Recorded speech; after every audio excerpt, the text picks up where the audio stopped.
Hello and welcome to Freedom March. Thank you so much for joining us. Happy Friday. I'm Levan Miller. Of course, you're listening to us on 103.5 The Beat FM, channel 224, that's over on cable, channel 112, that's on Flow, and of course our LTV studios over there on Facebook. But wherever you're choosing to listen, I want to say thank you so much for listening. It's Friday. And as often, I'm joined in studio by Bradley Roll, who is the spiritual advisor extraordinary and plenipotentiary. Bradley Roll, I'm told it's the spiritual advisor for the whole Bahamas these days. Bradley, once again, welcome to Freedom March. Thank you so much, man. Good to be here. How has it been outside? It rained Yeah, today, it was Bradley. it was all right. It cooled down a bit. Yeah. We had some rain, and that made things a little more easier today and yesterday, as a matter of fact. The morning part yesterday was really good. I was able to do some work without any regret of being in the sun. So yeah, and today was a bit cooler. Yeah. And Bradley, to be quite honest, I think now that we've gotten past July and August, you know, those should be the two hotter months of the year. Yeah.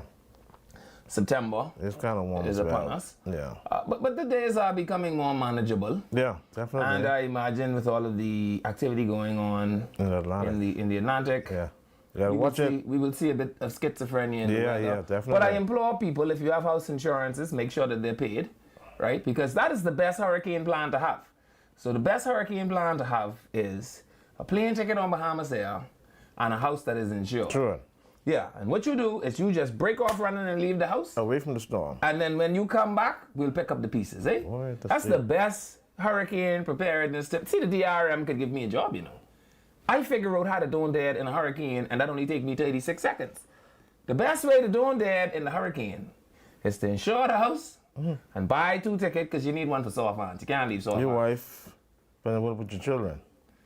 You could make more. They of them. gotta go too. You could make more of them. No, you can't leave them behind. You can't make more children.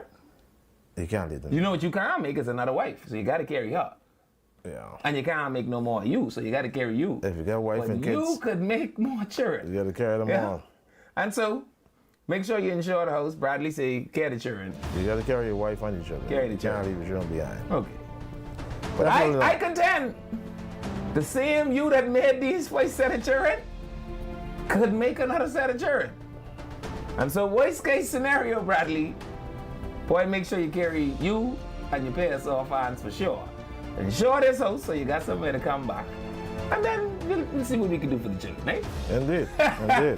Tell them, this is Freedom March. We'll be right back after this break.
Hello, welcome back to Freedom March. Thank you so much for staying with us through the break. I'm Leland Miller. Again, you're listening to us on 103.5 The Beat FM. Channel 224, that's on cable. Channel 112, that's on Flow. And yes, ILTV Studios over on Facebook. Bradley Rowell, the spiritual advisor extraordinary and plenipotentiary, is with us. And if Bradley is here, that means we must have Holy Scripture. Bradley? Yeah, indeed. What does the Holy Scripture have to say to us? We're going to go today to John. We got 1st, 2nd, and 3rd John. Jude, the Revelation. And then Jude and Revelation. So these very short chapters here. In 2nd John 9, and I went to this for a very good reason, to get folks to understand how important it is to acknowledge the teachings of Christ, which are very specific and they're very detailed, and they're right there in the New Testament. And so John says that anyone who runs ahead and does not continue in the teaching of Christ does not have God. Anyone who runs ahead and does not continue in the teachings of Jesus Christ does not have God. Whoever continues in the teaching has both the Father and the Son. If anyone comes to you and does not bring this teaching, do not take them into your house or welcome them. And anyone who welcomes them share in their wicked work. 2 John 9 through 12. This is a very powerful passage indeed. I have much to write to you, but I did not want to use paper and ink. Instead, I hope to visit you and talk with you face to face so that our joy may be complete. 2 John 9 through 12. I read from the NIV. Very powerful. So John write them a letter to tell them he didn't want to write them a letter? Well, what does it say? Right, go back. John say, I won't write you all a letter so bad, but I'm going to write you all this letter to tell you all. He says he has a lot to write. Yeah. But I don't write that in paper. But you know, I guess it was so much. He says, because I hope to, he says, well, I hope to visit you and talk to you face to face. Sensational man in the Bible, you know. So John write them a letter to tell them he ain't feel like writing no letter. No. That isn't what this is saying. It's saying that he has a lot to either discuss or to write to them. No doubt there's a lot of things going on at that time with the Christians. And he says, well, I have much to write to you, but I do not want to use paper and ink. I guess it would take so much to write. He says, instead, and we understand that, we use this word, instead, I hope to visit you and talk with you face to face. So because then there's so many things you're going to be talking about to be writing it down. Who knows? It'll probably take a whole book so that our joy may be complete. So he's not saying that he want to write them, but he doesn't want to write them. That is so I want to tell you about a time that I had something, because I planned to talk about a public servant today. Y'all working on my nerves. I remember there was a time I went to Inland Revenue to apply for a business license, right? And this is why the Bahamas is the way it is, because we've choreographed these systems that people have to lie in order to navigate them, right? So I went to business license, to Inland Revenue, and I said, I want to apply for a media business. So the people that license? Not a license, but the internet exists. I'm going to be creating content to publish on the internet, right? I just need to have a bank account because it would be against bank policies to continue to put monies above my normal income into my personal account. Isn't that the way business banking works? Why would you need to go to them for approval? Because I want to get a business license, Bradley. Okay, well that's what I ask you. Yeah, but not to get a business, not to get a broadcast license. That's an entirely different thing. I understand that. Working for that. I understand. All I want is a business license for my media company. So the people them tell me say, oh no, you have to go and get approval from ICA. So I went to ICA, and ICA told me, no, you intend to use an already licensed company, and you intend to be a subsidiary of that company. You don't need a broadcast license. You simply need a business license. So I got back in my car. You ever heard the game, Send the Fool Little Further? Boy. I could teach you the game later, right? You gotta be patient with that. So I drove back to Inland Revenue. I said, I've come bearing good tidings of great joy. The people at Inland Revenue say, I need no letter of approval. The woman looked at me with, perplexed. She said, wow, oh boy, we've not ever dealt with this kind of a matter before. So she called, she says, wait, I will go and get my supervisor. Out of an office comes some rickety old man that was walking so slow, I assume his gout was flaring up, right? So he comes to me, he looks at my application, and he says to me, oh no, you definitely need to go to IRCA Media. Okay. Wow. No, you got to go to IRCA. I said, listen to me, sir. I just came from IRCA. IRCA said, after I explained to them what I wanted to do, that I do not need a broadcast license. Do you know what the man looks me in my eye and says to me? Well, I want you to go to IRCA and tell IRCA to give you a letter that says that you don't need a broadcast letter or license approval. I said, but wouldn't that be the same thing? Wouldn't it be the same thing if IRCA writes me that letter? Then they might as well just give me a broadcast license, because it would be the same paper, it would be the same ink, it would be the same letterhead. You follow me? Yeah, I understand. And so just now you strum up my emotions with that. With that. So anyway, I was walking out of the building, and lo, I tell you, when they write the next edition of the Bible, I could be in it, because, you know, I feel like I would make a good character in the next Bible, right? Lo then came to me a male customer service rep, and she grabbed me and she take me in the corner and she say, Mr. Miller, this is why I like being the bishop grandson, because her grandma used to go to our church. So she said, Mr. Miller, I's Bishop Miller grandboy. So she said, come, let me see your application, because I see you done been here 4 times today. So I said, yes, my dear, I am in a state of bewilderment at this point. I have no clue what to do. I'm only trying to be a law-abiding citizen. I could very well take all the money I made from this company and put it on my private account. But then you know what y'all gonna do? Y'all gonna flag my account and say, I funded terrorism.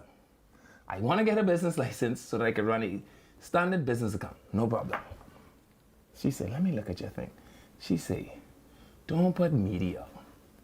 Just put marketing. I said, but I'm not gonna be marketing anything. She said, don't worry about that. Once you put media on the form, they can require a broadcasting approval letter from. I said, but miss, I ain't opening up no radio station. And besides, I already have a contract with another radio station who will do all of my media work, right? She said, don't worry about that. I said, so do you want me to lie? She said, yes, just lie. And do you know, spiritual advisor, I even ain't leave the building. This how you know it's one big Ponzi scheme, right?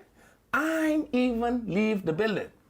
She take one of them permanent marker and scorch out media, and on the same line with the black marker. Put marker in. Right. And that's it, the deal. And I walk right back in the corridor, and guess who take the form? The old man? With the slow walk like he had gout. Wow. Take my form, bam, bam, bam, bam, bam. 20 minutes later, I got a business license. Wow. Yeah. And so, we put the scripture back up. And so when John says this, I say, John, must he work for inland revenue? No, he doesn't. Because No, he didn't. And he's not lying. I have much to write to you, but I do not want to use paper and ink. Instead, I hope to visit you and talk to you face to face. Right. So John wrote them a rather letter. than writing, we'll talk face to face. That's all it is. So John write them a letter to tell them, man, I don't write you all no letter. No, that ain't what he said. That's what he says. What it say. Yeah, I have much to write to you, but I do not want to use paper and ink. Right. So the But didn't discussion. he write this?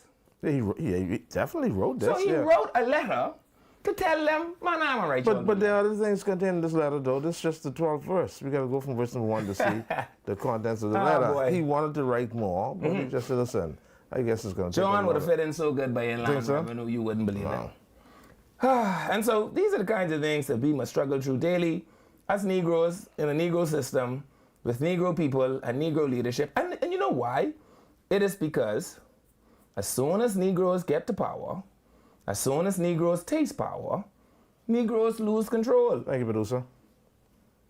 And that has been largely my issue with Negro leadership. You can't give Negroes power. Because apparently the minute that happens, Negroes lose it. And they forget. You know what they forget, spiritual advisor? Some do. All of us are merely variations of E Street. Of what? Of E Street. I don't care what your title Street? is. Yes. We are all merely variations of E Street. I don't care which one of these little school you been to. Boy, where your ma born? And yes, your ma might have born in one of these outskirts. Where her ma born? Because there was a time when the whole of Nassau was only East Street, beloved. Yeah, and then it was... We are all merely variations of E Street. And so, I never understand why Negroes in power, particularly in a black-led nation, with a bunch of black people, like to have statistics and things like that. You know what I mean? All right, so let's give the people the precautionary, because it's Friday. Yes, So we like to do it Friday early. afternoon. We know that you're all about to start happy houring. As a matter of fact, I leave some of them happy houring. So before you get to your happy houring, before you start practicing your hooliganism, before you start the debauchery and the sultriness and the sauntering about and the sashaying about and all of the other unrighteousness you might participate in this weekend, we want to advise you here from Freedom March to do every single thing in your power to ensure that none of your actions this weekend, what is it? Either add to Subtract. or take away from the population. Enjoy yourselves. Bathe yourselves off in pleasure. Wash yourselves in frolic. What? Do all of the things your mind's eye can imagine. What? Yeah. What kind of advice? Anyhow.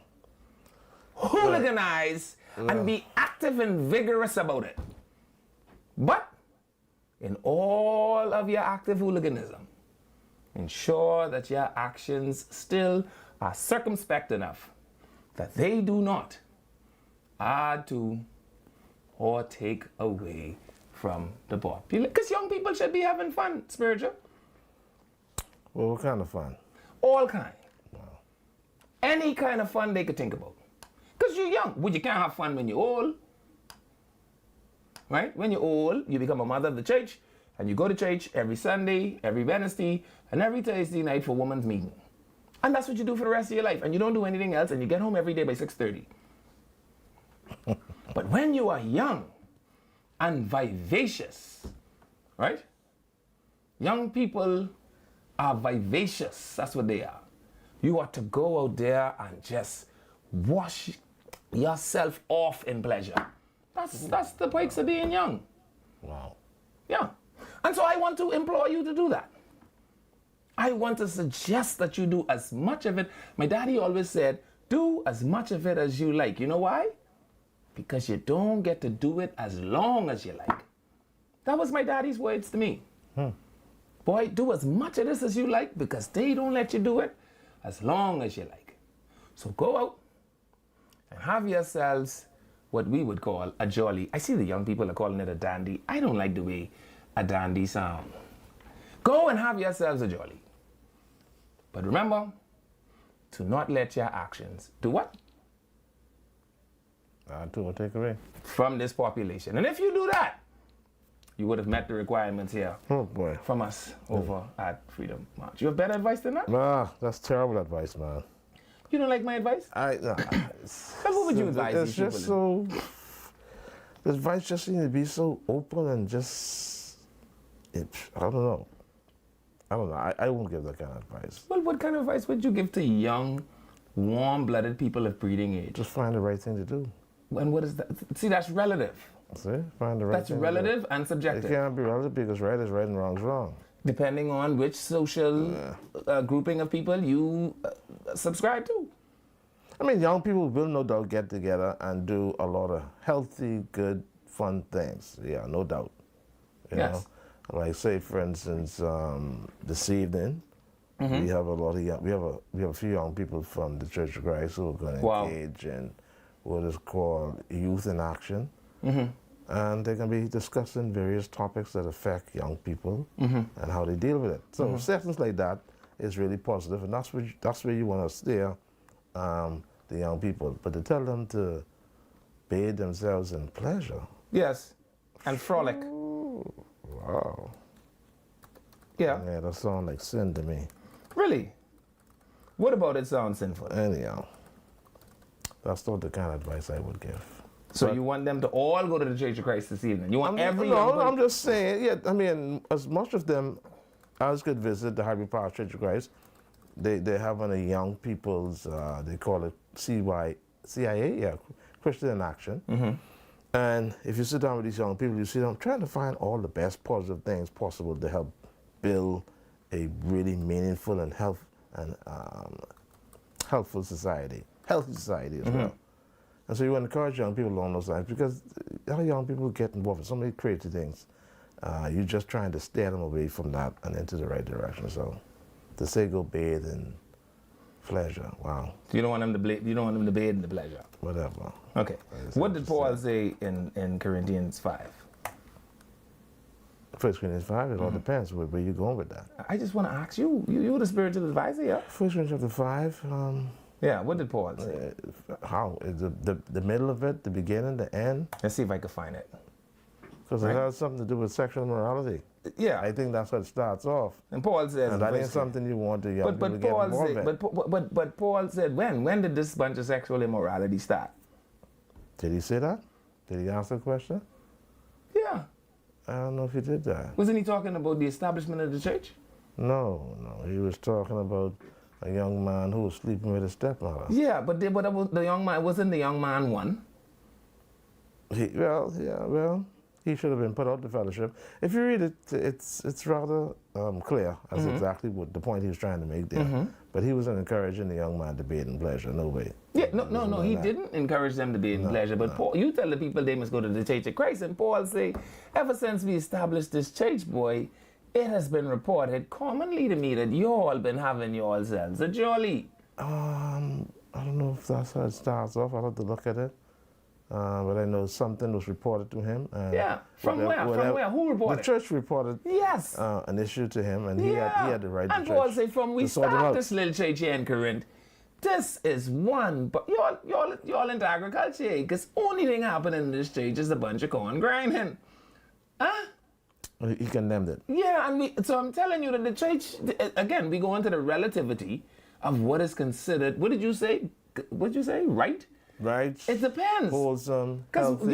you might miss and end up in the church of Corinth, and boy, you'd be in trouble, because Paul say, listen, And even if you everybody do- in this church is an agriculturalist. And even if you do, the scriptures will sort you out. Make no mistake about that. Oh boy. Indeed. Paul say, lo, I have not even seen the Gentiles grind this much corn. It was a particular sin that he says was not even named among pagans. Yeah. So, And where it was happening? in the church. Okay. All right, don't move. This is Freedom March. We'll be right back after this break.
Hello, welcome back to Freedom March. Thank you so much for staying with us through the break. I'm Levan Miller.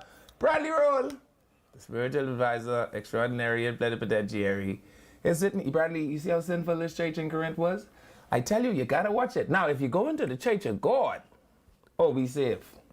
But the church of God that he wrote to in 1 Corinthians 1, when 1 Corinthians 1 and 1 start off, he says to the church of God, which is at Corinth. So the church of God is the one true church that we read about in the New Testament. But it had some issues because you had some people being converted from various backgrounds, and in particular, in Corinth, there was like a very sinful place, and you had Christians being converted of this height of paganism and hedonism. But they became Christians. I think when they became Christians, I think they thought it was still okay to practice certain things. And so the Apostle Paul had to write them to tell them, listen, this is what some of you were. Yeah, but You Paul used didn't to be even like know this was happening. Paul say, in the church, Yeah, should not be y'all couldn't go grind this corn out in the field. All this bunch of corn that y'all having here to grind in the church. It was so degrading. It just shouldn't be happening among people who were washed through baptism. Yeah. So you got to watch which church you go to. I agree with that. Yeah. I agree All with right. that. But other than that, go bathe yourselves off in some frolic.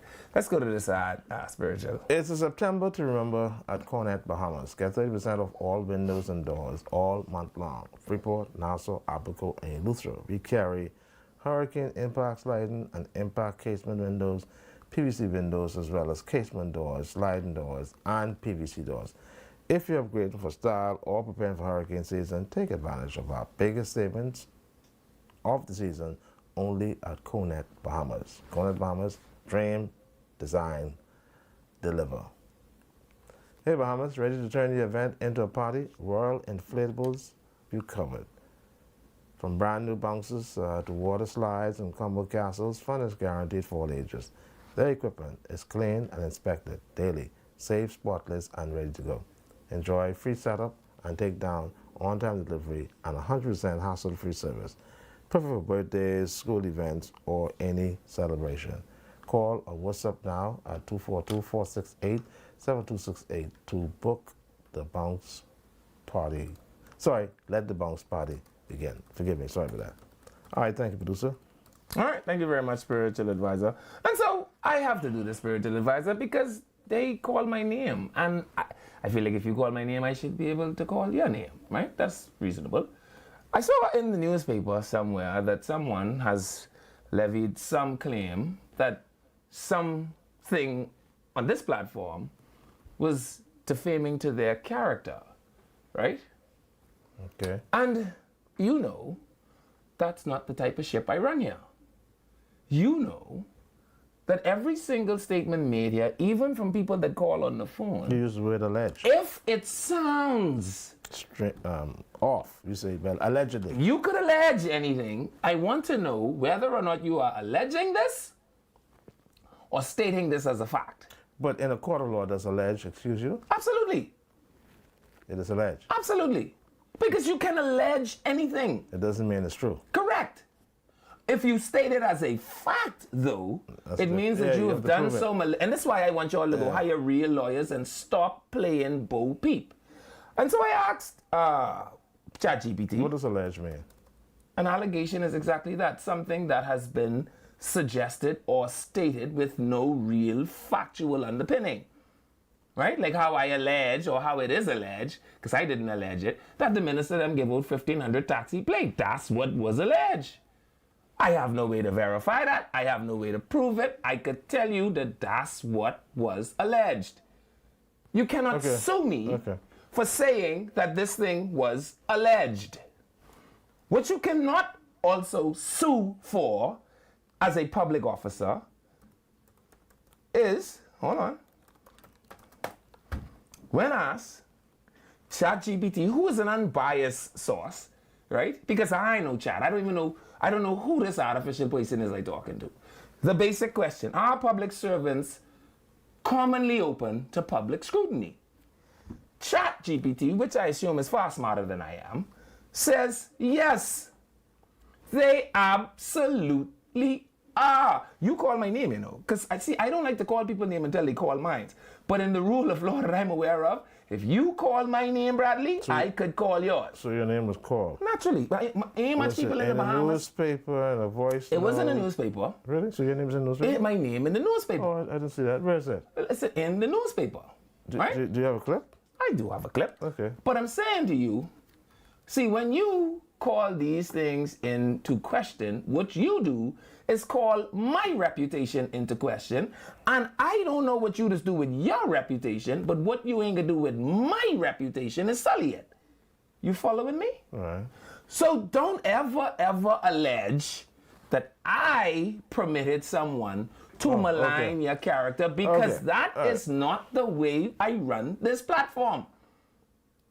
And I'm smarter than that. You got me? Okay. And if all someone is doing is making an assessment of the performance of someone who is compensated by the public treasury, then I don't know what your grievance could be. Could you criticize that? If you can't criticize a public servant, he, she, or they must be the king. Is it lawful to do it? It is certainly not unlawful to do so. Is it lawful to do it? It is not unlawful to do so. And so ChatGPT says, public servants by definition serve the public interest and are accountable to the people. This principle is foundational to democratic governance and is enshrined in many constitutions, laws, and codes of conduct around the world. Guess what? You ready for this? Including the Bahamas. I don't write this stuff on ChatGPT. I don't even know who the little artificial green man is. But if you call my name, I have a duty to defend myself. Now, you and the other people, you all take up whatever grievance you all have about who say elsewhere. You call my name. Ain't much people in the Bahamas have a Y in the middle of their name, so I know you mean me. Right? And these people on the radio call me Levan, Levoin, all kind of nonsense. But when you spell it right, that's you. You mean Joycelyn grandson. But did they say Miller? You don't hear what I say. And there's only two Leyvons in the Commonwealth of the Bahamas. I know you ain't mean my 99-year-old granddaddy. Okay. Now. So it is being alleged that this platform permitted the maligning of a character. I want us to simply watch the tape. Okay? No. In particular, what is she saying? Or what the person is saying? In particular, what was said was, on the 22nd of August, Mr. Johnson repeated the remarks on Freedom March with my name, Levan Miller. That. Again, belittling her professional abilities. We ain't talk about you as a Grammy. He ain't say you's a horrible Grammy. He ain't say you's a sweethearting wife. He ain't say you's a terrible cook. He ain't say you's a bad driver. He said that you lack people skills, and with that deficiency, you should work on a farm. There is nothing maligning about that. It is disparaging. There is nothing disparaging about that. And I came to the rescue of the person making this claim, suggesting that there have been military commanders in the past who have been credited with greatly revamping government sectors. Let's go to the clip because I don't want to run out of time. All right? But if you call my name... Did he use the word incompetent? Did he use... But that is a general assessment. I think Hubert Minnis was inept. Should I be sued for that? Okay. I think that the performance of the Minnis cabinet was dismal. Are they going to sue me for that? So you believe the competent authority was incompetent? I think the competent authority was a Neanderthal. Am I going to be sued for that? No, see, if you... No. If you take the public money, you spin your back around, and you open up your back for the licks. This is very simple.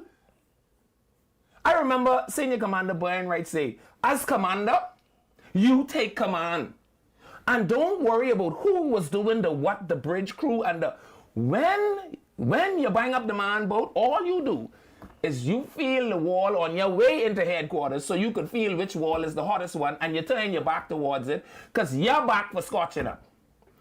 That is the role of the commander. You think they give you all these bunch of big stripe on your shoulder and all these bunch of ribbon on your chest and one bunch of pin for nothing? All right, so let's But you let, hold on, I ain't finished yet. You let Joe Public. No, but Joe Public has a right to say whatever it is public funds that pay you a salary. So you let Joe Public say something but you, and you had the tissicks. You won't faint.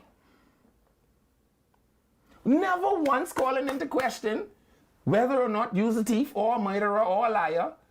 Never once calling into question whether you are somebody with unscrupulous practices. No. So who's this person? I'm not going to give them the dignity of calling their name, but you all call my name. And All right. I've checked it. If someone call your name, you have a right to respond to them. Because I have to guess if you mean me. I know you mean me.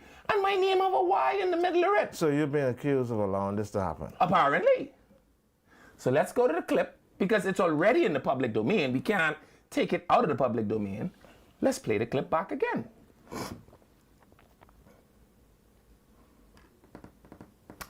I'm trying to get the clip to play. Maybe it's lightning. But anyway, until they get that sorted out, all I'm saying is, I want us to get to the point in our maturity where if you accept when I managed the Arawaki, the people cussed me out. A matter of fact, they actually told lies on me. They said I was getting paid $80,000 a year. Philip Davis barely getting paid $80,000 a year. They say that I was putting people in place to get contracts. Ask any contractor that has worked with, for, or around that premises while I was the commanding officer, whether or not that is a fact. I don't even let you come in my office to talk about contracts. All right. But I was a public officer. And as such, I'm open to public scrutiny. Okay. So you got to have broad shoulders.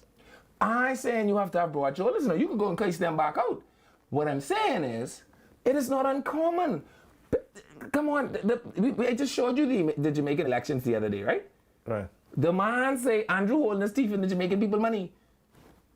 Well, you use a general term. I'm just saying to you that in public life, people will make assertions. Yeah. Well, so she was criticized then. She was criticized, or they were criticized. So, I don't want them to say, anything about. They were criticized. All I'm saying is, you call my name, right? The issue for me is, I think that you are maligning the reputation of this platform. Because sitting here, that I don't let people malign people's names. Yeah, you always say alleged or allegedly. So what should I do now? Because I feel like damage has been brought against me. Because we do not, I am telling you this, I don't care what you do, no one is going to call into this show, even if they sneak me on the phone. You know what I will do to them? Do you know? Okay. I will take out my whistle. And when they try to malign you, I'll say, no maligning. Because that is the standard at which we operate this platform. All right. So Richard Johnson is a rather controversial. I don't care what he does in his other life. He is. Because at times when you listen to his voice, his ranting and raving in social media, it does. Now remember, I ain't call his name. Yeah. But is he the one? Do you have the tape? Let me see if I can identify who's person. They call my name. I am simply responding to my name being called. Because for you to make that accusation means that you are maligning my character. Because that is not what is permitted here. You understand what I'm saying? So I guess we can't see the clip. You can't play it, right, producer? I don't know. You got it? Okay, let's see. What's that? Remember when Clifford Butch Scavella transformed the way life at the passport office was. And he was a military commander. Right. And a crazy man by many people's estimation. Yes. But notwithstanding that, Butch went over there and things at the passport office changed Right. for the better. Right. And there will always be people among your staff that complain, you know. But like I used to say in my former life in another place, the end user is my concern. So if I come here and lick you all up, I lick you all up, lick you all up. What the concern is, Right. when Richard Johnson come to get his passport, is it taking 10 weeks or 10 days now? And many people will credit a military commander Right. with his transformative policy making that over the period of time led towards the passport So, office. but what experience about being what about the people who were serving in the ministry from the 70s and the 80s and the 90s who started out from clerk, worked their way up to senior clerk, senior executive, manager, supervisor, etc., who know the ins out of that Some ministry? of them lost as a bat in No, an no, no, open no, no. field. They're not given opportunities. Some, and I'm telling you, I They're just given wake opportunities. around some of them. Listen Yeah, to but me. they're given opportunities The to one thing I can't stand is for somebody to tell me, I have 40 years. We need to lost stop. like a bat in an open we field. need to stop appointing political cronies in these government departments. They make things work. They make things worse. Sorry, worse. Because you know. I just it's tell too you, much. I just tell you about Clifford Scavala and Yeah, how yeah, you and what the talk was about it. that he was a wonderful passport That's it. officer. That's it. But Yeah. other than passport officer, what else do you have with him? He was a crazy man. Oh my God, good thing. Richard, why you guys so the control of road traffic? I curse the road traffic. Because, Let me. I will talk on this topic now. You are a former Defense Force officer, Sure. and you were working in a public service government Sure. agency. Now I believe there was, and not because I'm on your show, because I think at time one point I had to put you in your, I had to tell you, but down first try, and you rectified it. Immediately. With Right. immediate effect. Right. That's And- what people in law enforcement And do. you did, and I think since that you've been doing good things at Hawaii.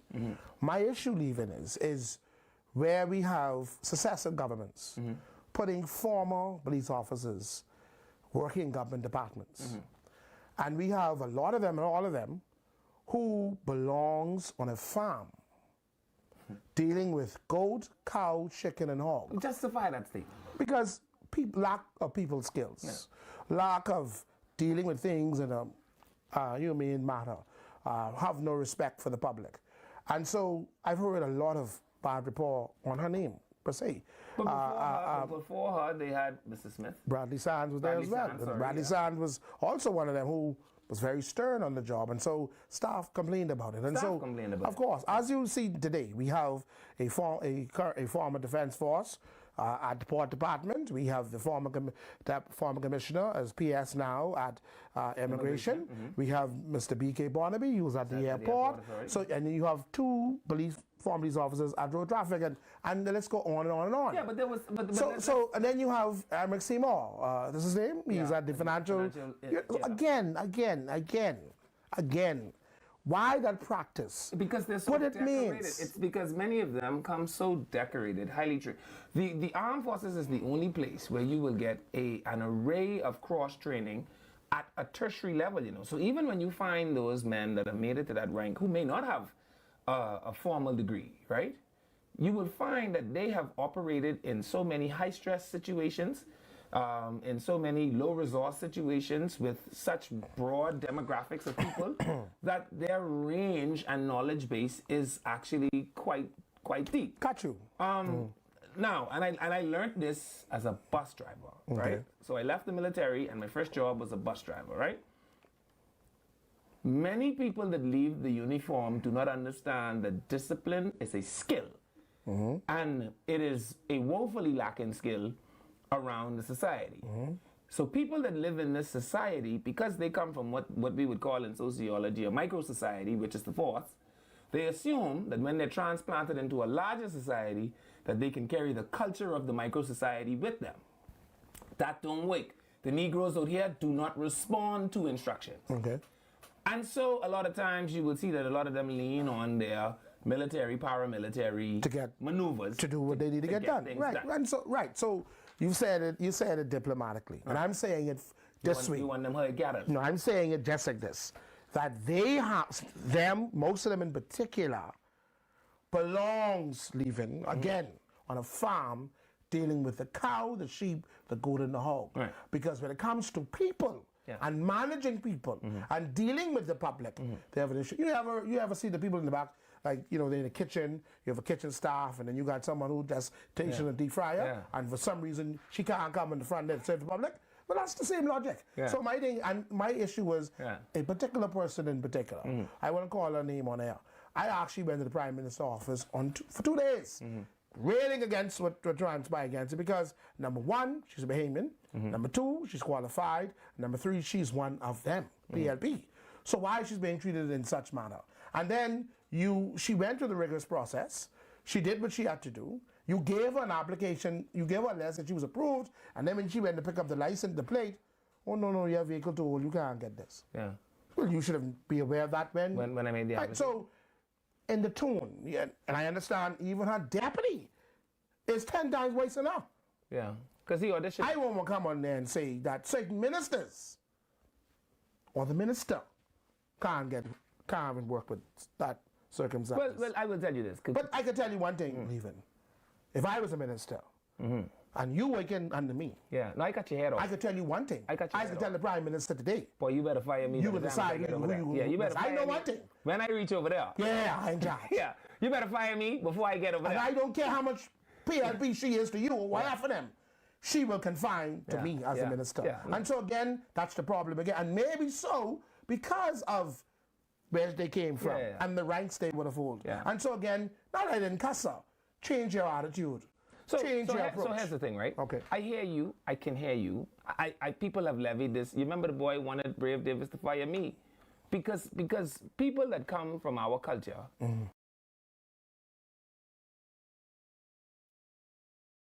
and so I say, I take offense with the claim that is made against this platform.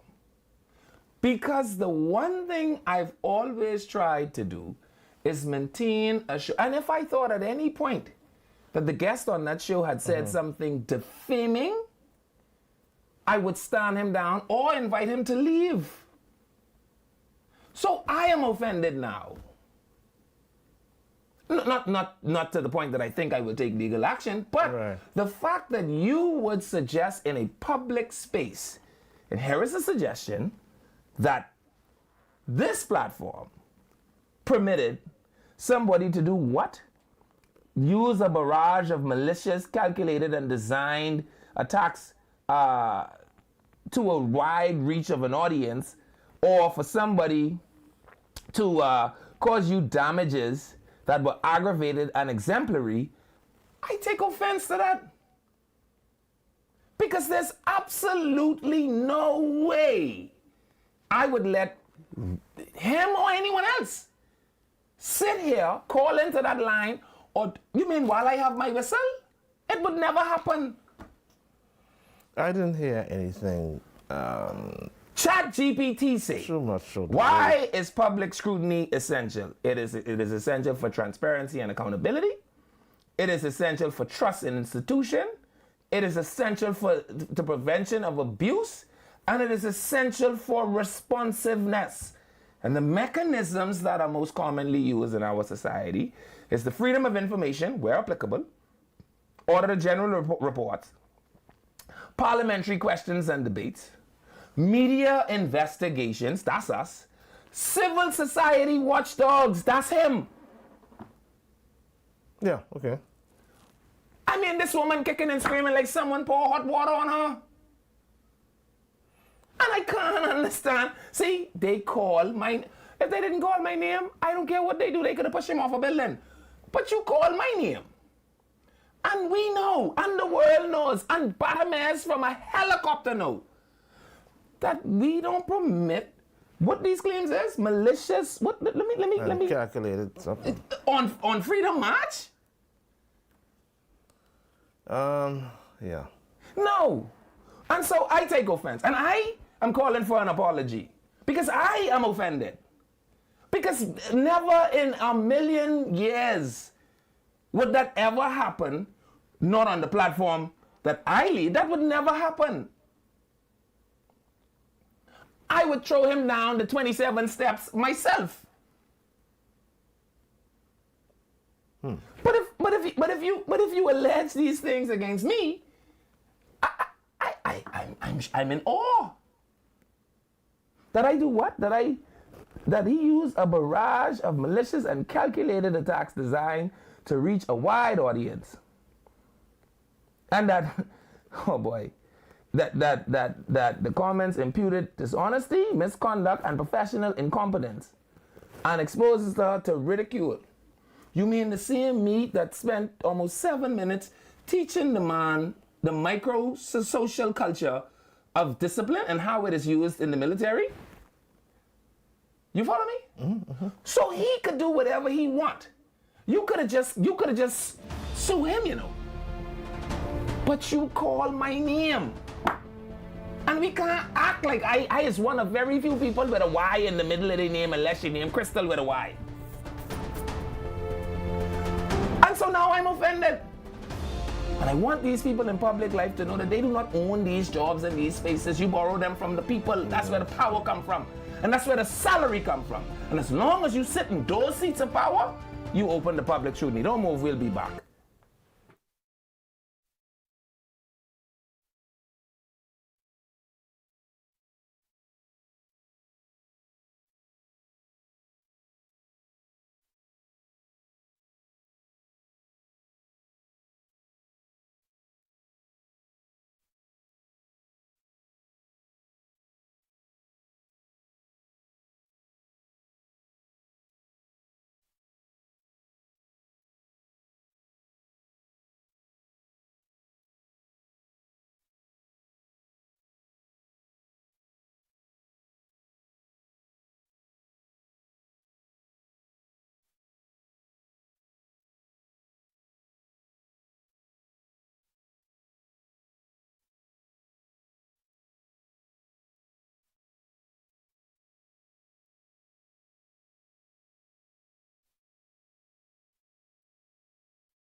Hello, welcome back to Freedom March. Thank you so much for staying with us through the break. I letting y'all raise up my pressure.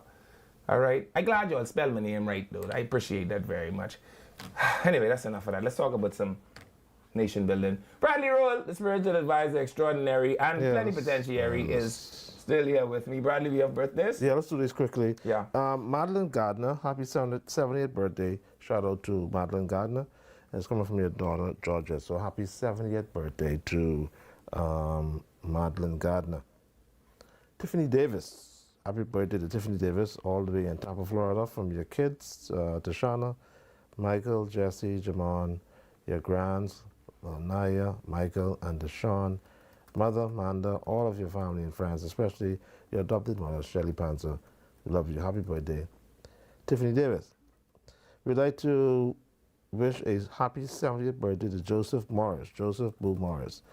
It's coming from your sister Jackie and Kayla and from John, and your nieces, especially Yvette and Colette, your nephew Taddy, Vernon, Mark, and Cornell. So happy birthday, happy 70th birthday to Joseph B.O.O. Morris. All right, great, that's it. All right, and so we're now joined in studio by Mr. Dwayne McGregor. He is an automotive specialist. He got plenty big fancy title. I like to let them give their own title because, you know, these people in these titles, I try not to mess them up. Mr. Dwayne McGregor is here with us, and we're talking about the one thing that has been in my heart for a long time, Mr. McGregor. Firstly, welcome to Freedom March. Thank you. Yeah, they're going to cuss you out after the show, by the way, because I am calling for the abolition of the Jap nation. And I know that you, like me, have been one of those people that have had great criticism for some of the Japanese practices or some of the practices that we use with regards to refurbished vehicles, etc., here in the Bahamas, right? If you let me be Prime Minister for 1 year, I will make it a punishable by imprisonment that you import a Japanese car, right? But some people tell me that's a bit excessive. So, firstly, again, welcome to Freedom March. And then tell me, am I out to lunch on this issue? And are the Japanese cars so woven into our culture now that we cannot extract them? Boy, the last part you said just now, so woven into our culture, extracting them is going to be like extracting them wisdom too. Wow. It's that serious. Yeah, they've become such a part of us and what we are in everyday life that it's going to be next to impossible. We could just put a ban on it. I mean, that's a Just possibility. ban it, and in 10 years they should go away. That can be done. The only thing in reference to that aspect of it is I think it'll be hard to fully justify the complete ban on the vehicles. Since you and I would have spoken in reference to the show, I did some of my own research in reference to the vehicles, and then over the years I've had experience between mechanical and especially the collision side of it, and then seeing a lot of these vehicles. And I could tell you my stance on it is I would not buy a Japanese vehicle unless there's an American equivalent. Okay. No, So you got to say it in slow English, so because you know sometimes we speak technical language and people don't understand what it means. Right. Translate that into I only listen to the radio everyday language. Okay. If I buy, let's say, a Honda Accord from Japan, it's got to look like an American Honda Accord. Okay. And then with the Japanese, they have this overlap. You can buy an Accord that looks like the regular American Accord. Then you can buy a Japanese Accord that looks like the American TSX, the Acura TSX. Yeah. So once there's an American vehicle that carries basically the same body style, same size, shape, other than that, I would not personally buy a Japanese But vehicle. even that could have some challenges, right? Because I know of a friend of mine that had a Honda Accord, but the issue was the engine had the car had an Inspire engine in it, but the arm parts were like, not a Civic, what is the other one? Like Acura part, right? So like trying to run proper maintenance on this vehicle wasn't as easy, because there would be times that you buy a part that was far cheaper than Honda Accord parts because they were from the Honda Inspire, so the filters and those things were dirt cheap. But if you miss a need, a control arm, or now you're talking about buying an Acura control arm, and the price point goes up on those kind of things. So all of those things play into how well you could maintain this vehicle, its roadworthiness, etc., especially with our lack of road upkeep. Eh? Yeah. But why would you not buy a Japanese vehicle that doesn't have an American counterpart? Or part of it, the biggest part of it for me is the same thing you just mentioned. Parts. The availability of parts is a major issue. I've told people I've had situations where I've got 2 Japanese cars side by side, exact same year, same model, and certain parts are different. Yeah. And I tell people, and don't quote me on this, that's up my side, Right. that it's like when they're on the line and they run out a particular part, Yeah, they just grab something grab something out of the wells. that can fit Yeah. in it. And it's that serious. And then I've known of persons who bought vehicles and they get here and there's an issue with the vehicle and they can't find nothing for it. Right. One of the things I also say, and I've seen a lot of them, and for those who would work for a fine, I would never buy a European vehicle out of Japan. You have enough So issues. you're talking about the Mercs, the Audis. Yeah. But don't they have their warehouses in BMWs. Japan, some of them? If they do, you guys really understand now. They may have their warehouses in Japan, but their warehouses cater specifically to their vehicles in Japan. If they do use spares for the European model, that's a direct between the dealer and their warehouse. Okay. That's not open to the public. That's not open for the parts Really? supplier, the basic parts suppliers, no. Ah, okay. You see, I mean, it's because not I- as easy to say, take for instance, if I need something right now for Ford Escape, and I can't find it here. You go to the I Ford jump on dealer. the phone, I call the Ford dealer in Miami, Right. and they can source it. Sure. But Japanese vehicle, you can't. There's not that. So I had a Merc, right? That was a right-hand Merc, but people thought it was Japanese. It wasn't. It was European, right? Although the little dashboard woman was Japanese. But my car carried, what do you call it? Genuine Merc parts. Right, yeah. And that's how I learned that no, they build some of them in Japan, Yeah. but they build them for the European market. Exactly. This is no less of a Mercedes, though. Right, exactly. But you're saying that you wouldn't fool with those ones? No, because my feeling, and I'm gonna make that clear, that's not official. Right. I think that what they do is they build. See again, we're talking about standards Right. in particular. When they build those cars for Mercedes in Japan, they are a full-out particular standard. When they build those cars for the open market outside of Europe, it's a different standard. Sure. And we see the same thing here with even the vehicles that we bring from the States. They have a lot of them up on that export only. Right.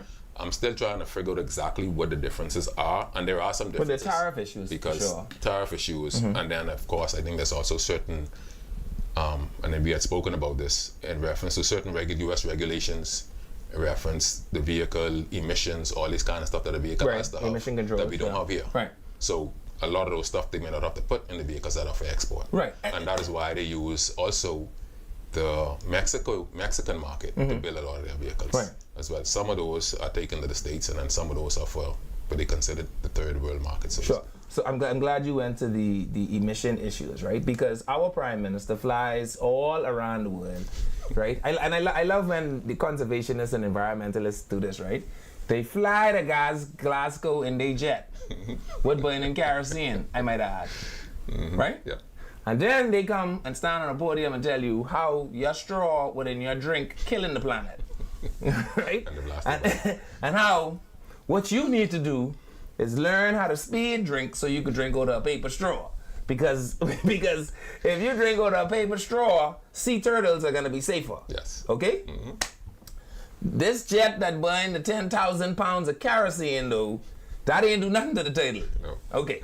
So, but how can we as a nation honestly, genuinely, and seriously go around the world talking about emissions and emission control and green grass, carbon credits, and all this other stuff, while importing non-emission rated Japanese vehicles into this country by the tens of thousands? I call them disposable vehicles. You laugh every time I call it that, right? They throw away car.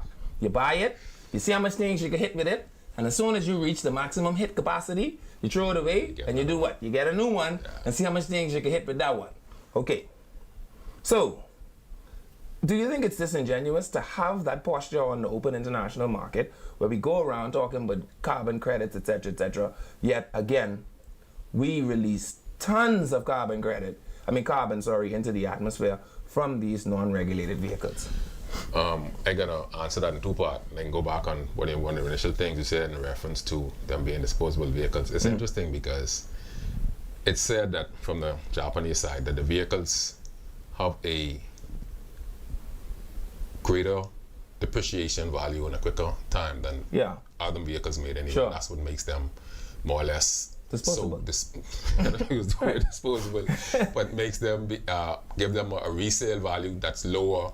And of course, then they claim, they're good value and they're still pretty good condition, all that stuff. And some of them do complain. But just like you said too, in reference to the emissions thing, that itself is kind of an oxymoron, so to speak. Do you realize our inspection here is you go there, you turn on your lights, blow your horn, turn on the windshield wiper, turn on your signals, and that basic stuff, and forget I also want us to get and for some reason you get it, then they send you home, tell you got to get that fixed. Right. I don't know what that have to do with it, but I won't digress. But in the States, when you do a vehicle inspection, they put that on a machine that measures the exhaust gases, and you have to pass an exhaust gas test, basically. And that's an inspection. Of course, they check your lights and stuff too, but that is the main part of the inspection in the US. You have to pass that emissions inspection. So you don't pass the emissions. Was it an ECG test or something like that? Emission control, something? Yes, and this is an emissions test. I don't know the exact name of it, but yes, they put it on a machine. They test the exhaust gases, and you have to pass that test. Not here. And in California, and in California, dog eat your lunch because they don't play at all. California is crazy. So even as simple as like certain industries, they got to operate under such stringent conditions that some of them they got to move to another state because California ain't playing with the emissions. Yeah, but it is to protect the environment. Definitely, Right, and you can get... So when I ask ChatGPT, because I'm not smart, so I like to talk to ChatGPT, I don't even know who this artificial green man is. I just tell the woman stop talking to the green man, but hey, I'm equally as guilty because I talk to the little green man all the time, in the computer. I don't know who this is. What I know is he sounds unbiased to me, right? So when I ask ChatGPT why some people perceive Japanese vehicles are less safe, here's what Chat said. Size and weight. Japanese cars are often smaller and lighter than American vehicles. Multi-vehicle collisions, vehicles like the ones in the US trucks and SUVs may fare better, surely due to mass. And I've always argued that I think the road travesties or catastrophes that we are seeing now is because we have more vehicles in these crashes going airborne. I was telling you about the accident that I saw in Grand Bahama the other day. Let me tell you what is still something, and you see structural damage every day in the field that you're in, so maybe you're numb to it. I can tell you what still baffles me. Seeing the engine of the car laying in the road. I ain't get past that yet. Right? I feel like the engine of your car is like a kidney. You shouldn't see one on the road. All right? And so, but we see it becoming more and more prevalent that people getting in accidents and the car across here and the engine over there underneath the coconut tree like it on a vacation. And my only justification to that is these cars, the impact, one, they can't take it. And two, the cars are suffering more impact because a lot of them are going airborne, a lot of them are flipping over, and that is why we, in my view, are finding more and more people having amputated legs and arms in these car accidents and possibly dying in what would ordinarily be regular everyday accidents. Yeah, you have a point in reference to that. Like I said, the issue becomes, like I said, some of the models that they have that come directly from Japan, they also have those models in the US. Now, I am convinced that the safety features in those vehicles are different in that for collision purposes, there are certain requirements and certain tests that are done on these vehicles based on those requirements. And those are definitely not the same as the ones that come from Japan. And so I think the biggest issue is that we talk about the proliferation of these vehicles. Right. And just like anything else, the more you have of a particular thing, the more of them you're going to see in particular situations. Right. So you're going to see more crashes with them because there are so many of them on the road. Right. So of course it's going to be like, oh, these cars always losing the engine and flipping over and all this kind of stuff. Because losing the engine shouldn't happen. Losing the engine shouldn't happen. Right. But it depends again on the accident. And I don't think it's every collision type situation. Sure. But like I said, the more of them you have on the road, and then we're going to have serious accidents at some point. And so the more of them you have on the road, the more likelihood that you will have those serious accidents where you will see such an issue with the engine on the road. Because I've also seen some of the other models as well, there was a accident. Was it early this year? It was a red Civic. I think they found the car, but I think the person who was driving it wasn't. The person apparently walked away. There wasn't at the time. Right. If you see that car, you'd be like, because it hit a tree basically sideways, a bit off from the roof, and smashed the whole car down. Yeah. Now again, that was a basic Civic, and so we have serious accidents. But the fact that there's so many of these vehicles on the road, when you see them, when you see this happen, of course we're going to be like, oh, these little cars, we need to do something about them. Yeah. But it's going to be hard to get them out of our system. I mean, it's going to be hard. ChatGPT says design philosophy is another thing that many people argue makes them less safe. Japanese brands have a focus on function and fuel economy. Definitely. And sometimes they use those at the expense of bulk or high-end crash mitigation parts and features, which are standardized in US models. Yes. See, the difference too is, I've never been to Japan, but from what I understand, they don't buck up there. I think they're more or less like, in terms of the highway systems are probably a lot better. And I understand there's a lot of provinces. Okay. Because of the size, there's a lot of provinces. So these cars are used a lot more or less in the provinces as opposed to I've also been told to go on these highways to go from place to place. I've been told so that is a big difference. Because like if we had a conversation, the speed limit in the US is 75, 80, depending on which thing you want, 75 for the most part. I think the minimum is like 55. Yeah. That's fast. If you crash in a Paso at 75 miles per hour, we are going to cook sauce for you, sadly. But if we crash in almost any of them things, we can cook some sauce, get around that. If you crash in a Paso at 75 miles, the only question we have after that is, do you want potatoes and all of that, or do you just want straight sauce? How much pepper? Yeah. Okay. Now, we also asked ChatGPT whether or not the weight plays a role in the extremity of the crashes, right? Because they had mentioned that earlier. Yeah. And so ChatGPT says that occupant safety, heavier vehicles like the SUVs and trucks tend to protect their own occupants better in collisions. Their mass absorbs more energy, reducing force which can be transferred to the passengers. Crash force in multi-vehicle crashes, heavier vehicles exert more force on lighter ones. This often results in more severe injuries for the occupants of the smaller, lighter vehicles. Definitely. It also says in single vehicle crashes, this is me, this is the little green man on ChatGPT. I don't make this stuff up. Says in solo accidents, examples, hitting a tree or rollovers, heavier vehicles may be more stable, but also more prone to rollover in instances due to higher centers of gravity. Definitely. Okay, so that's the Explorer. Listen, if the Explorer start flipping over, just let her flip. The only thing you could do by trying to stop your Explorer from flipping over is make it flip over a couple more times than it was actually going to flip. Brace yourself. So let her take the one big flip, you might survive it. But if you do all of this stuff, oh no. But based on what we see around, I know you say it looks more prevalent amongst the Japanese cars because there's such a proliferation of them. But like you also say, we see accidents that have involved the American vehicles where people walk out. I don't see that always. I don't think I see it as often with the Japanese cars. Yeah. The fact of the matter is that the vehicles are a lot softer in a lot of ways, like you alluded to from ChatGPT, and that a lot of their focus is fuel economy. Because even in my checking around, I've seen where the question was also asked why there are many American vehicles in places like Japan, and their thing is pretty much gone. They actually had the audacity, if I can call it that, to say quality. Right? Yeah. Which I don't see that, right? Yeah. But they did say because American vehicles are a lot bigger, they prefer smaller vehicles. Fuel economy is one thing they feel like they can make more better fuel economy than the American vehicles. So that for that reason you see very few American cars in places like Japan. But the funny thing is the Japanese vehicles export is not only a thing here.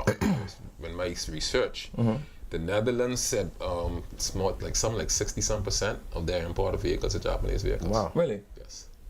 So because it's becoming a thing, it's just. So then why isn't the world demanding that they make more durable vehicles. Again, I think it has to do with, again, the structure of of the cities. I think in places like the Netherlands, they get these big old highways. If you got it back and forth, of course, the Netherlands is a big place. I'm sure they get highways. Sure. But again, it's more The vehicle is for provinces province use. and all that kind of And stuff. you call it when you talk about the U.S., yeah, you could ride around Miami, but you know some of you get At some point you gotta hit the 95. Yeah, you understand? Yeah. And so I think that is the bigger issue. And then with the U.S., of course, because of their strict regulations on the whole, emissions, structural integrity, safety features, Extended and all that kind of stuff. all this kind Those of Japanese vehicles, they won't be able to allow. Like I said, they allow some specialty vehicles in for certain persons, particular vehicles that can be considered high-end or certain specialty vehicles, but you won't see them traversing up and down. And you call it the audacity of the Japanese market. Yeah. I call it the mendacity.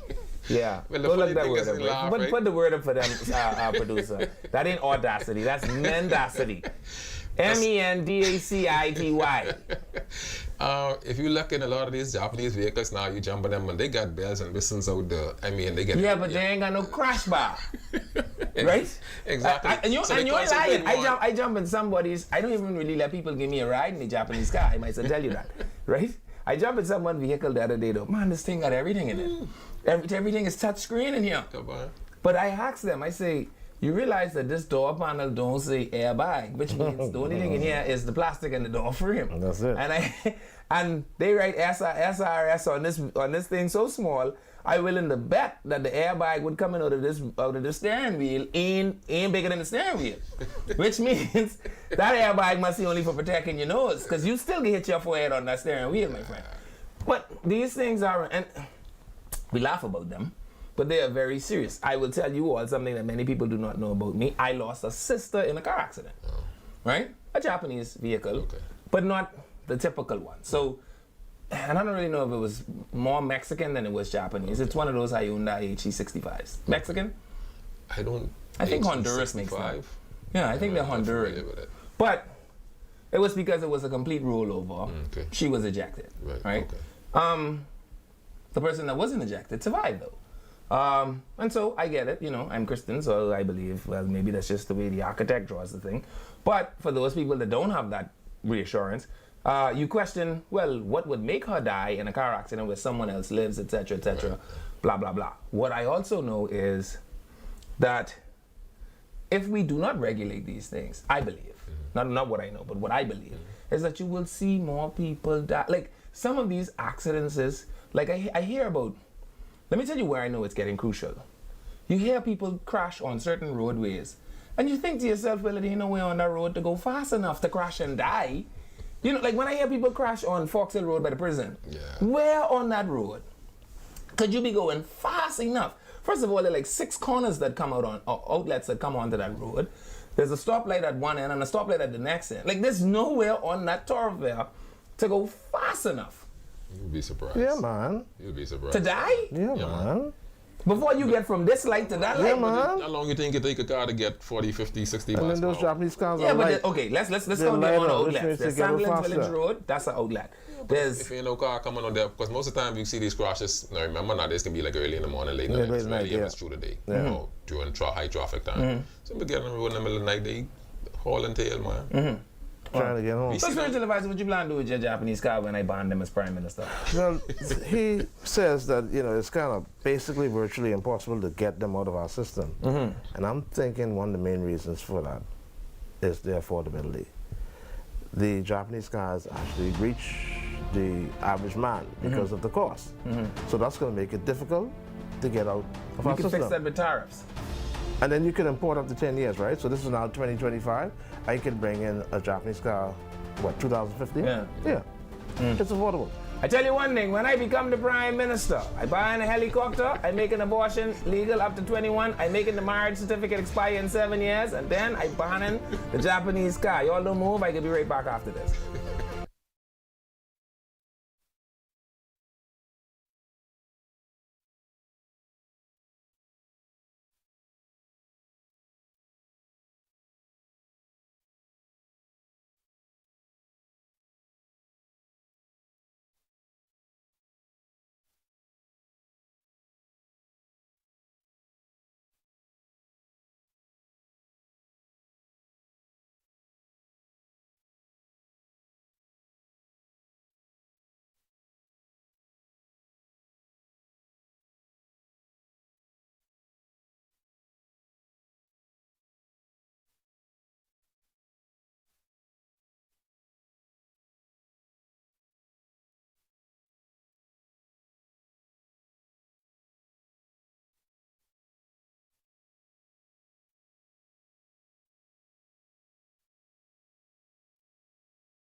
Jesus, no. Welcome back to Freedom March. Why are I giving up the phone number already, Bradley? That's fine. I'm just so anxious to talk to That's the people. fine. Right? Because I want to know who else out there believe like I believe. I try to make disciples here, right? Because I want these Japanese cars. And you ever notice how the people who drive Japanese cars drive like Crash Bandicoot? Do you know who Crash Bandicoot is? Not really. What boy. I could guess. They've had a name. Yeah. They just is buck up into everything. I don't understand it. They never have no insurance.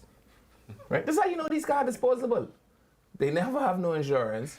My producers say the left wheel would always wobble in there. The left wheel always got to wobble. But that's because the thyroid end only costs $12.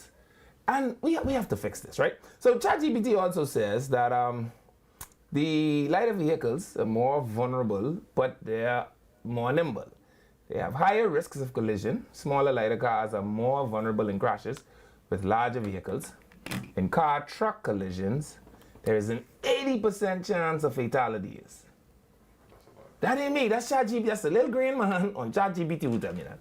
But they do have better maneuverability. Lighter vehicles may avoid crashes more easily due to quicker handling and shorter stopping distance.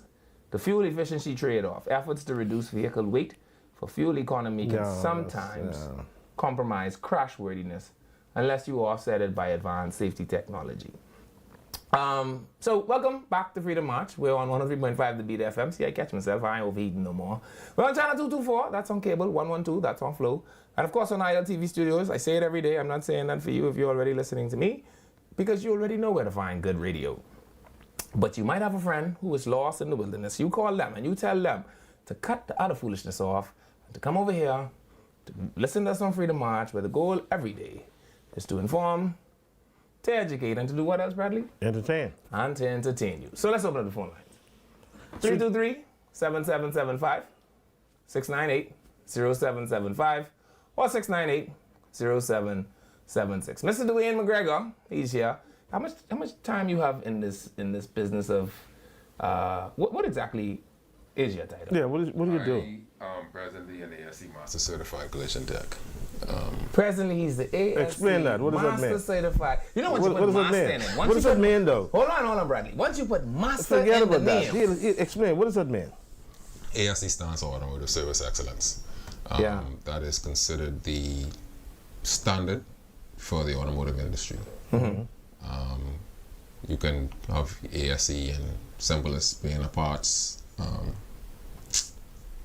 personnel in terms of selling parts. You get ASEs and that. You get ASEs and basically every part of the automotive industry, whether it be repair, sales, service, automatic. The ASE is the standard for it, and they have the exams and the certifications to qualify you fully in those areas. And you can start from the bottom, and then you get a master certification. Okay, interesting. We got some calls. Phone line ringing. Let's go to the phone line. Hello, caller. Welcome to Freedom March. Yes. Hello. Mm-hmm. Hello. Mm-hmm. Hello. Hi. Yes. Mr. Miller, could you give that position to somebody else? Where my grab? May the spirit of diarrhea fall on you. And may it run all weekend. And may it rain during the weekend. And may you run out of fecal wipe paper. And may you be incapable of getting to the store when you do.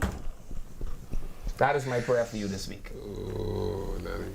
Yeah, Brave Davis told me that if I have a whistle, no harm or danger could come nigh me. I remember him saying that. Yeah, so I feel safe. You don't feel safer sitting on the side of me? Yeah, Instantly safeness, right? Safe, definitely. Yeah, if things get out of hand around here, Yeah, don't need no seatbelt. listen, you don't worry about nothing. That's right. If you go to crash, just blow your whistle, and who knows what that'll do for you, eh? Let's go to another phone call. Hello, caller. Welcome to Freedom March. Caller. Go ahead, Hey, caller. caller. Hello. Hey, turn your radio down. Listen to me on the phone. I'm not on the phone. That's the TV on. Oh, well, turn that Turn it off. down, yeah. Hello. Hey, Yes. welcome to Freedom March. Yes. I'm calling, and I'm Mrs. Thompson calling, and Mr. Miller and spiritual advisor You're doing an excellent job. Thank you. But what I want to tell you, your topic should be every day about health. The hospital in the papers today, 80 people dead. Wow. And 78 died in the hospital and 2 died at home. The hospital is ridiculous. Wow. The bathroom's not working. You go up there for medication while you're sitting down. The bathroom is not even working. Come on, man. If they belong in the hospital, we appreciate that. But tell them try and fix the one what we're using now, because people just dying. Wow. For no help. Your first topic should be health. Yeah. Because Mr. Dowell he don't know what he is saying. Wow. It's ridiculous. Come on now. Talking about light and hotel billing and airport. Come on, man. Yeah. The health is ridiculous. Yeah. You go in there and you don't come back out, baby. Yeah. Mike and Daddy say you'll die as a rabbit die. Wow. So you got to get it fixed, so. Yeah. Michael You Daddy, got to get that sorted out, so.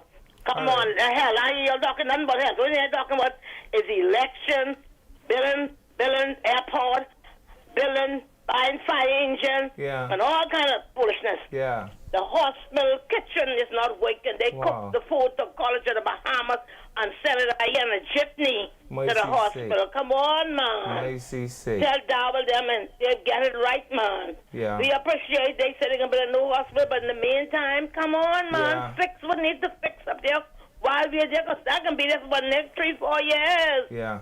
No, you're right, caller. And my daddy You look in the papers, see how many people This is dead. 80 Go in people there and they dead, come back up. 78 dead in the hospital. That's a serious thing. No, caller, we will definitely get to Dr. Michael Dowell. And like you say, caller, don't tell me nothing but the hospital you're building. My daddy say all the time, you can't brag to me about you growing grass if you got dying cow. Yeah, and so, Michael Dowell, you have to learn how to build hospital and fix hospital in the same breath of air. Let's take another phone call. Hello, caller, welcome to Freedom March.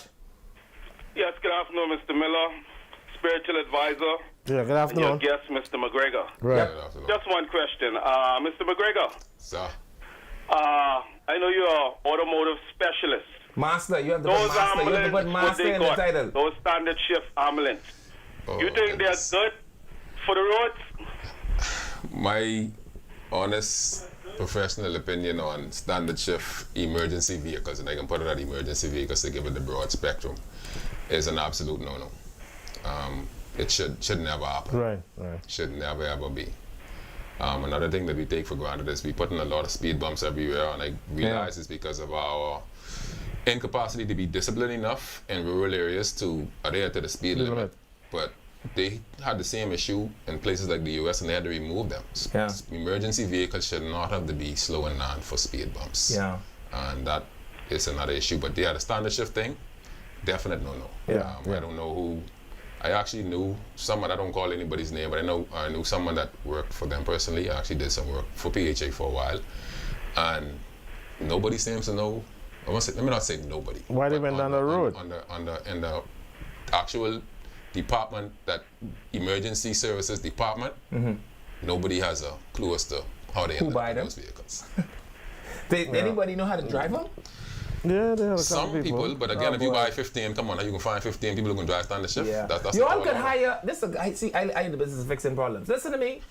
Don't worry about if they know how to do mouth to mouth. Don't worry, but if they know how to put in IV, don't worry about if they know how much oxygen you need. If all you need is someone to drive the ambulance for you, I say go right on 15A by the mall and recruit you 15A bus drivers. I promise you, no one else will die in an ambulance for the rest of the lifespan of those vehicles, because one thing them bus drivers on 15A can do, my brother. They got the skills. They will get you to the hospital in quick time. All right? That's it, You could caller? drive, you could go in them ambulance so good. Yeah. And by the time you reach the hospital, Yeah. what you think happened to the patient? You might have a heart attack. Hey, yo, man. That was just my contribution. Yeah. I happy with the response what Mr. McGregor said. Yeah. You all have a good weekend. Thank you, Gola. All right, take care.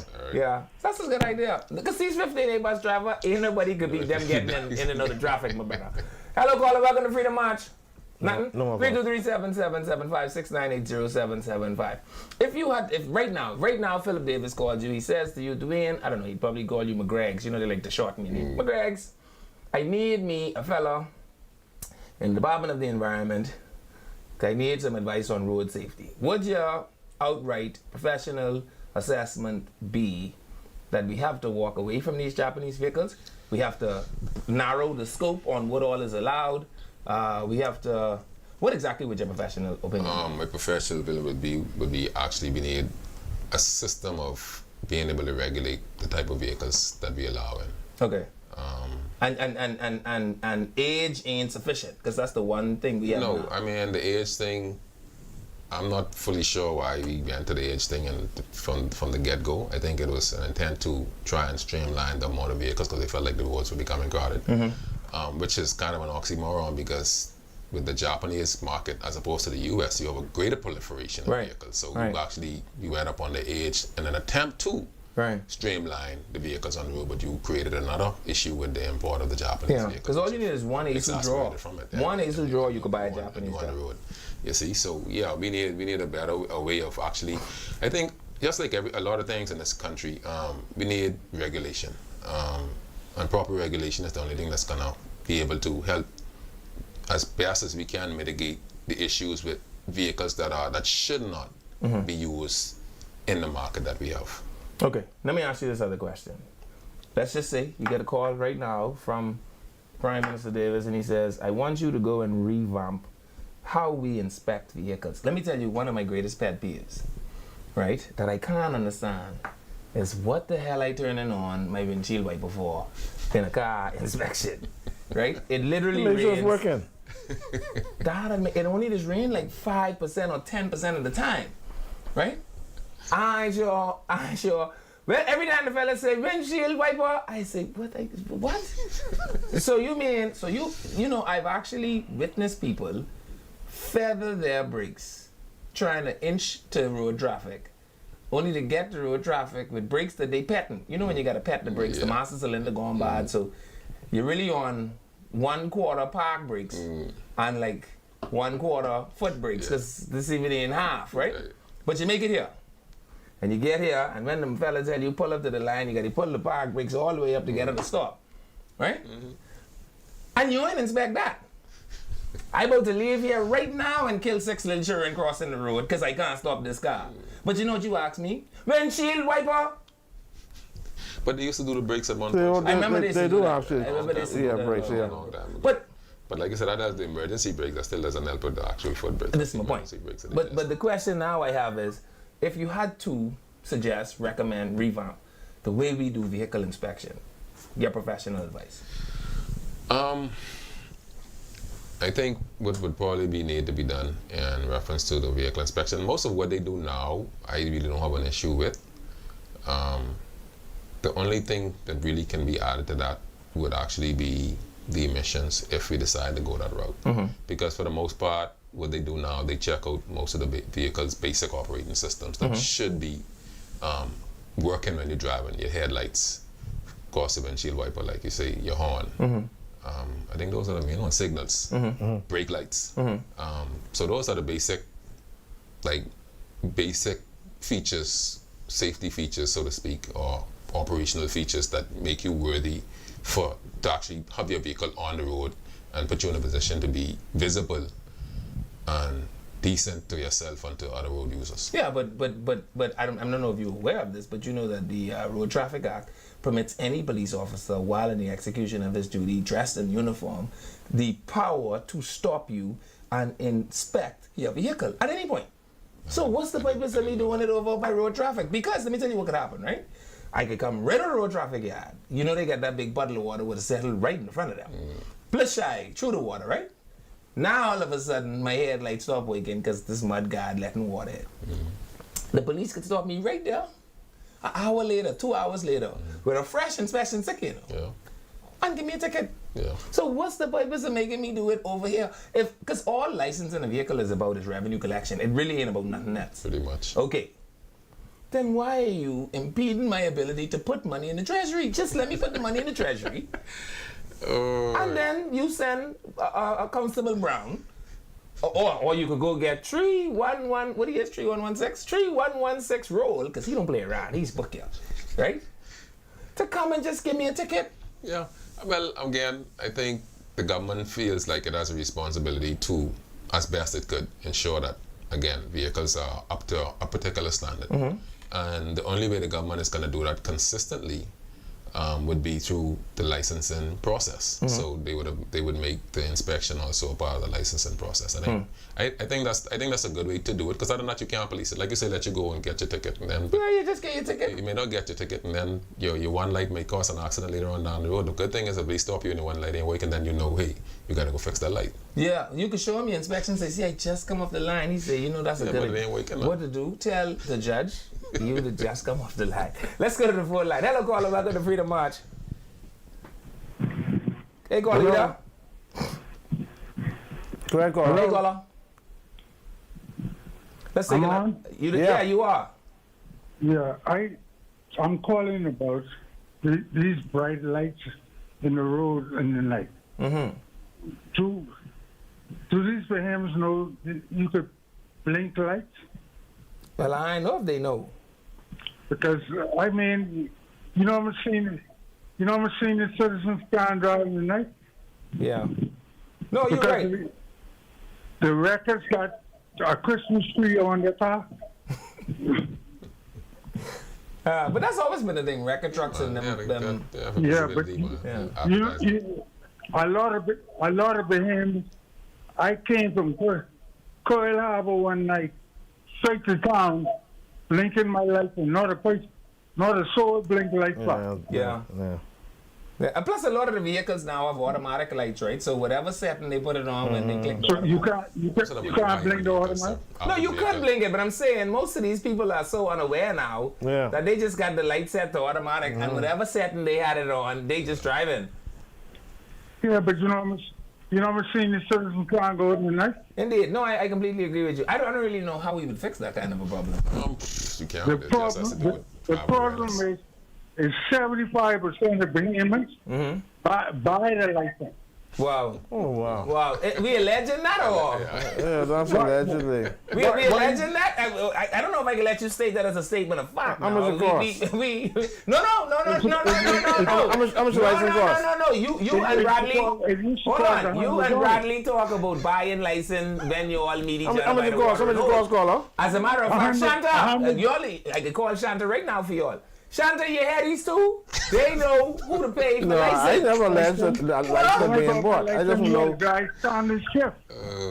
When you learn how to drive, you had to learn and stand the shift. Yeah, years ago. Yeah. Many years ago. Yeah, many years ago. Do you think we should return That's to that? why you can't drive these ambulance right now. Yeah, but don't worry about that. I fixed that problem for them. Joe Other Matt. drivers were a treat. No problem. Call I can fix that problem for them. Thank you very much for calling Freedom March. I'm going to fix that problem for them right now. Joe Bet, go right on 15A, stand up by the mall. Just tell them you can pay them whatever they make in a week as a bus driver, and you just let them go right there. Now, I can't tell you what they can do when you need an IV and like mountain thing. But if all you need is someone to drive the ambulance, I have your pool of talent right over there on 15A. Yeah? And you, and what my man name? I'm reporting you all to Shanta. Shanta! $100. They know. How much it cost? 100. You hear that, Commissioner? That's what it's been alleged. Oh, hey, no, you tell Shanta Knowles when she reach. Yeah. They know who you pay. I don't know for anything. driver's license. The caller says, what, 75% of people buy the license? No, you don't do that here on Freedom March, my brother. Allegedly. Oh, so you're alleging this now? That's what he says. Okay, let's take another phone call. Hello, caller. Welcome to Freedom March. Good evening. How are you all? I'm fantastically well. How are you? Good evening. How are you? Good evening. Very good. Good. I would like to know, can I get the contact from Mr. McGregor, please? No problem. You want to give it? You want to give your phone number on here? Or you want me to let the producer? Okay. Yeah. What to do? Leave your number with the producer, and Mr. McGregor will get to you. Okay. Thank you so very much. I'll have a wonderful Make sure hold the line now, because you all like to say. Sure. I'm going to hold on. I understand. All right. Let's take another one. Hello, caller. Welcome to Freedom March. Hi, good afternoon, gentlemen. How? I'm fantastic. How are you? Well, yourself. I'm good. This question is, can you tell me how come certain insurance companies are going every year. How come certain insurance companies going up every year? Yeah. Oh, that's easy because they have a monopoly. Oh, wow. So Yeah, you know that most of the most insurance companies in this country. Say it again. I'm saying third-party insurance costs from $319 in 3 years, so almost $500. Yeah, it's because they have a monopoly. Most insurance company, I don't care what your insurance company name, ask them, when you go to your insurance company next time, right? Ask them who do they underwrite for. And then call 5 other insurance company and ask them who you underwrite for. And you call me back and tell me what you find. I will do that. Okay. Because I think that's terrible now. Yeah, but hey, listen, your daddy open up any insurance company? No. See, that's where half of the problem is. Now, if your daddy did open up an insurance company, we could go to your daddy insurance company. But he ain't open none. And guess what? You still there? Yeah. My daddy ain't open up no insurance company. I don't know what kind of daddy this is we had. Right? And so, since only them one got insurance company, they get to have a monopoly. I'll do what you tell me to do, but I know I'm going with the cheapest one. I ain't paying no $500 for third party. Yeah, no, you're right. But make sure and insure your car because Shanta them don't play around and the police is going to put your car on the back of a record truck and then Pookie is going to carry your car through Old Boat Alley, through one little yard that is unregulated because Ryan Pendane stopped them from doing that foolishness yet. And who knows, next thing you know, other Pookie might see your car parked by next Pookie yard and now you are a target. I'll like it though. Okay, but make sure I have it insured, all right? I will. All right. You know they're doing that now, right? Yeah, I see that. Which is very dangerous. Yeah. And I want Ryan Bender to put an end to it. Yeah, because you can't just have records pull up on the all cat. Yeah, and carry my car to Old Boat Alley. No, man. Hello, caller. Welcome to Freedom March. Caller, there? Pookie and Platyped pull up in the record. Carry my car, Monday lights. Now, other Pookie drive past. See them leaning up on my car. Now, me and so our fans out getting ice cream. What I supposed to say to other Pookie when he pull up on me? Yeah. Just see me? Oh boy. Hey, caller. Hey, good morning, gents. Good up. How's everything? Good day, good day. Good afternoon. Hello? Hey.